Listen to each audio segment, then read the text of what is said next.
In the ethereal hush just before dawn, as the Middle East seemed suspended in a fragile and deceptive stillness, events unfolded that would irrevocably reshape the region's geopolitical landscape, etching a new and deeply unsettling chapter into global history.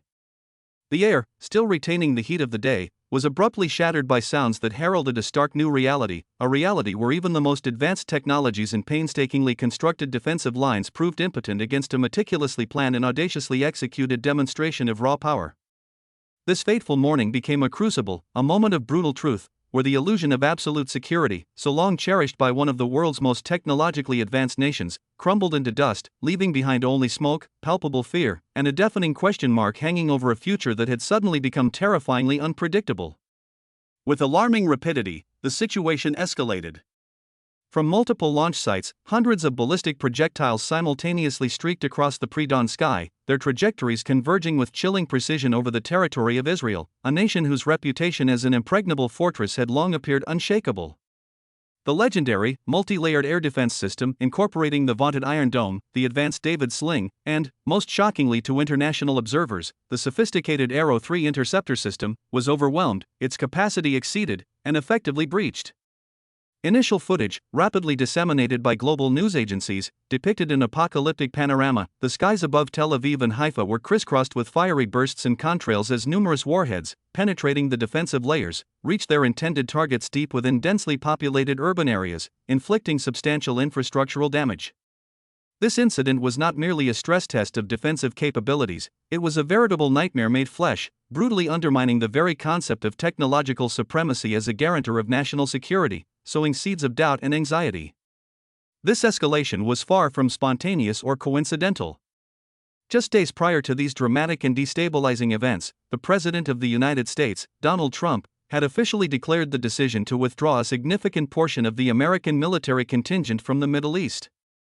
The publicly stated justification for this strategic realignment was to refocus resources on addressing escalating tensions in the South China Sea region and the volatile situation brewing on the Balkan Peninsula. The international community watched with growing trepidation as the delicate balance of power in the Middle East was further destabilized, paving the way for the unfolding crisis. However, the power vacuum that materialized in the region was immediately exploited by Iran, as they galvanized a meticulously prepared campaign, long in the making. For the first time in many years, Tehran resolved to act in a direct manner, issuing orders for the launch of hundreds of missiles targeting strategically vital locations within Israel.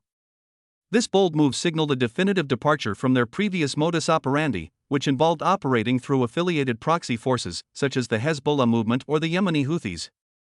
Iran, in a calculated escalation, now openly presented itself as an independent and resolute actor, fully prepared for direct confrontation. Military analysts across the globe promptly began assessing the unfolding situation. The consensus among the majority of experts was that Iran had deployed a highly sophisticated tactic known as a missile swarm.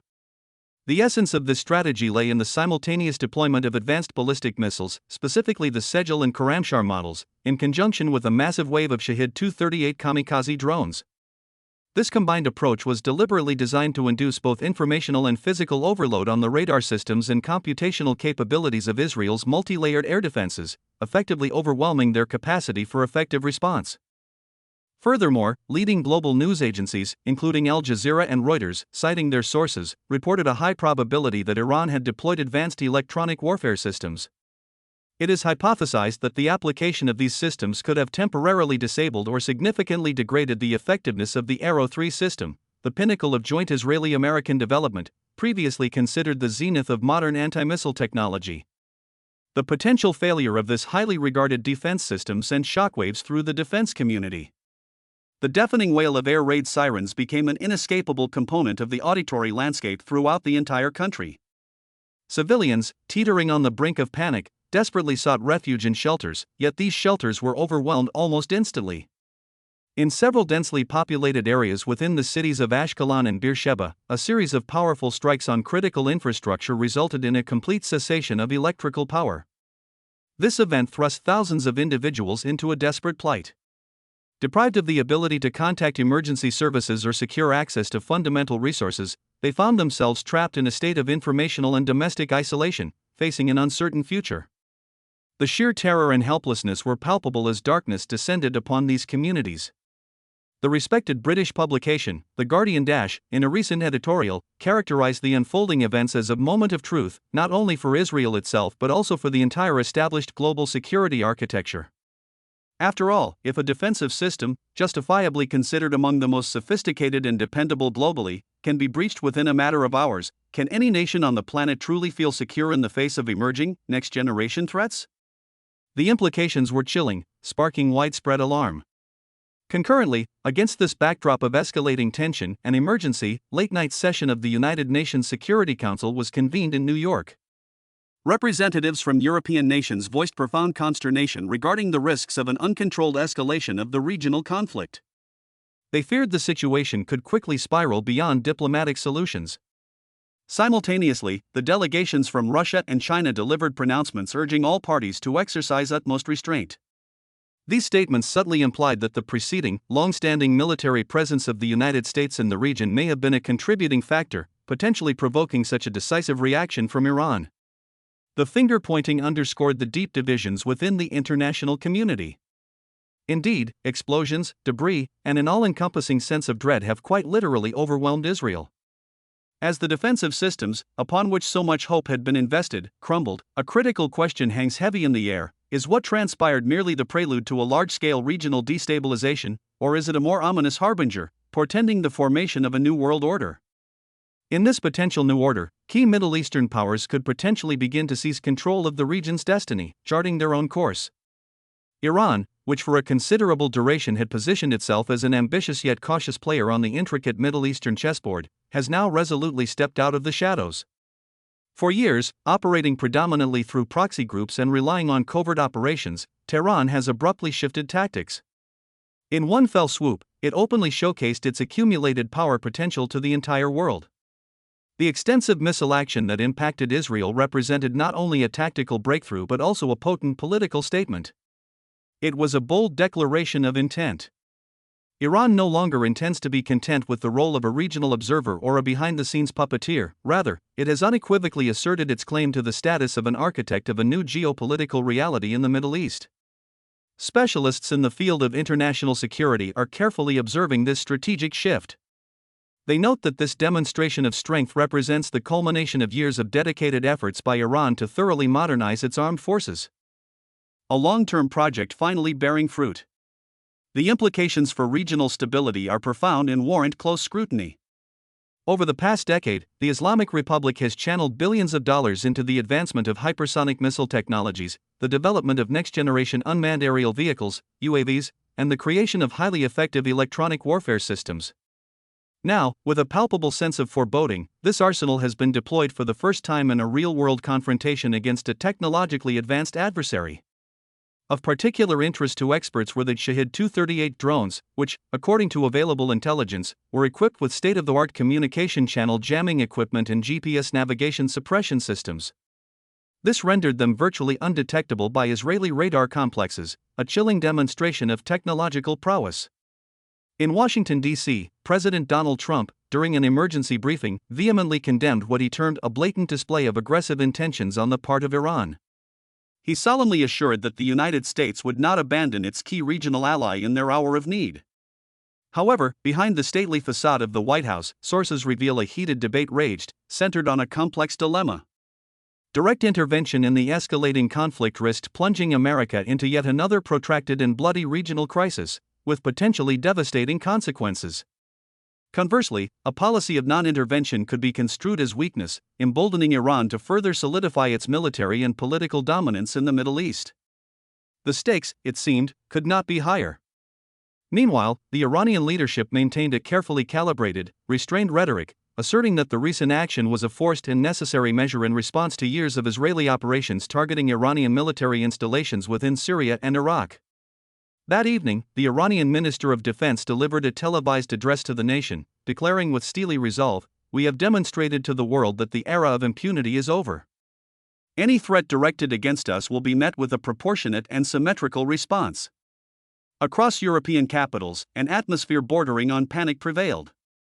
High-level crisis meetings were hastily convened in Paris and Berlin, reflecting the gravity of the situation. The primary concern among European leaders was the potential for further escalation to ignite a new, even more massive wave of refugees, overwhelming already strained resources. Furthermore, they feared critical disruptions to oil supplies from the Persian Gulf region, which would inflict a crippling blow to the European Union's economy. The specter of economic collapse loomed large.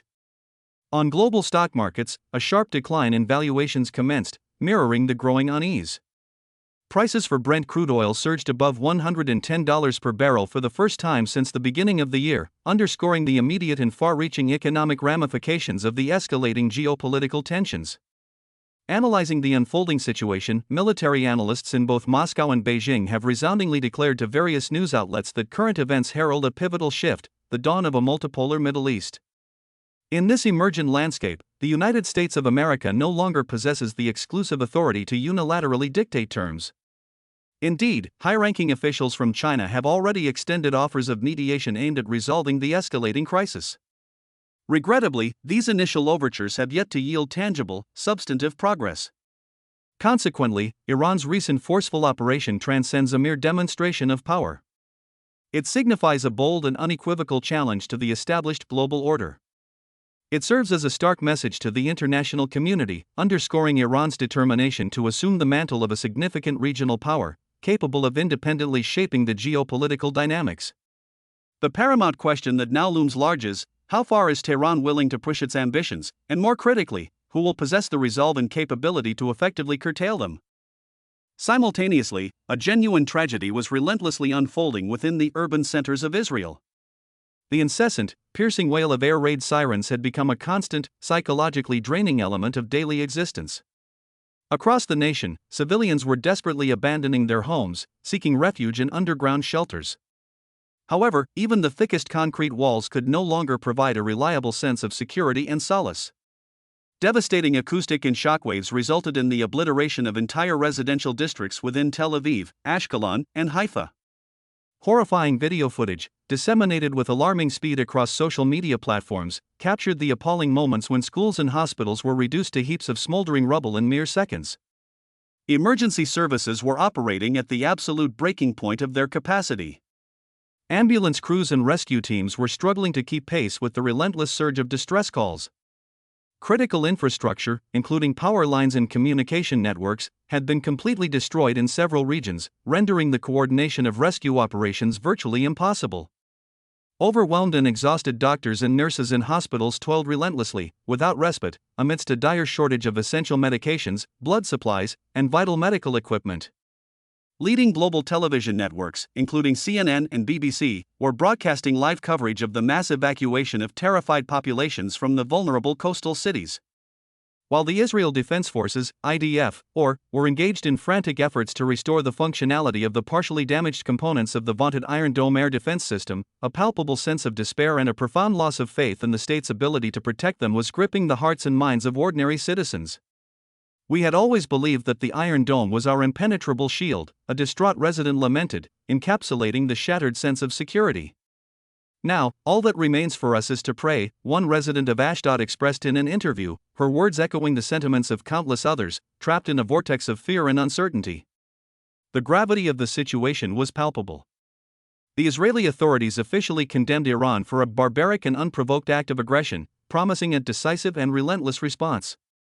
However, while intricate plans for retaliation were being formulated in the halls of power, ordinary Israelis continued to endure appalling conditions, where each dawn could potentially be their last. Psychologists and crisis intervention specialists were already sounding the alarm, warning of an impending surge in post-traumatic stress disorder, PTSD, among the civilian population, particularly children. Night terrors, debilitating panic attacks, and a persistent sense of dread had become commonplace for thousands of families, forced to seek refuge in inadequate basements, underground parking garages, and hallways of residential buildings far removed from any semblance of safety standards. The streets of cities descended into chaos. Augmented patrols of police and military personnel scoured neighborhoods in a desperate hunt for sabotage teams and small-sized drones, which, according to local media reports, continued to inflict targeted strikes on critical infrastructure.